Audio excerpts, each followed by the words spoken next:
السلام علیکم۔ ایک اور اینٹ گر گئی دیوار حیات سے، ایک اور اینٹ گر گئی دیوار حیات سے، کچھ نادا کہہ رہے ہیں نیا سال مبارک ہو۔ محترم ناظرین، نیا سال خوشی منانے اور مبارکبادی پیش کرنے کے لیے نہیں آتا۔ نیا سال صرف کیلنڈر چینج کرنے کے لیے نہیں آتا۔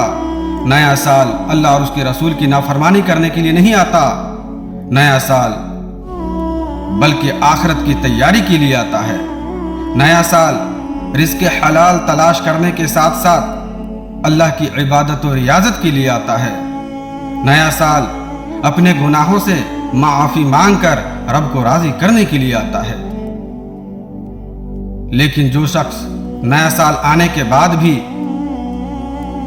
لہو لعب اور صرف دنیاوی کاموں میں مشغول رہتا ہے، اللہ کو بھول جاتا ہے یا اس کی یاد سے غافل ہو جاتا ہے، تو اسے دنیا میں پریشانی اور تنگی کا سامنا کرنا پڑے گا، اور قیامت کے دن اسے اندھا کر کے اٹھایا جائے گا۔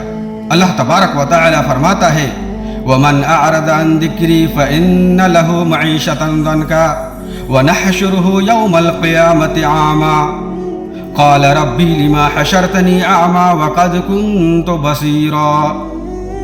اور جس نے میرے ذکر سے اعراض کیا، منہ موڑا، تو یقیناً اس کی زندگی بہت تنگی میں گزرے گی، اور قیامت کے دن اسے ہم اندھا کر کے اٹھائیں گے۔ وہ کہے گا اے میرے رب، تو نے مجھے اندھا کر کے کیوں اٹھایا؟ میں تو دیکھتا تھا۔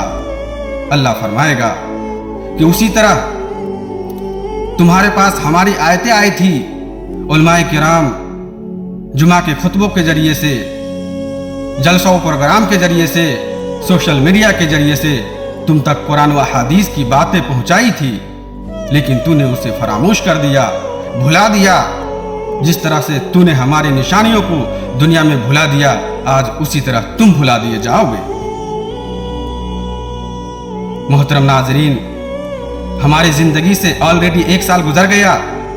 آئیے ہم سب اس نیا سال میں جلدی سے توبہ استغفار کر کے اللہ کو راضی کر لیں۔